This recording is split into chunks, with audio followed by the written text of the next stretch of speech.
చనిపోయిన దగ్గర నుంచి నాలో ఏదో తెలియని ఒంటరితనం నన్ను వెంటాడుతుంది.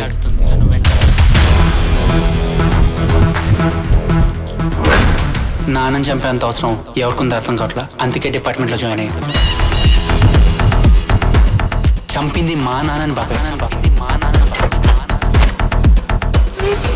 ఆ హంతకుల్ని పట్టుకునే అవకాశం నా చేతిలో ఉంది.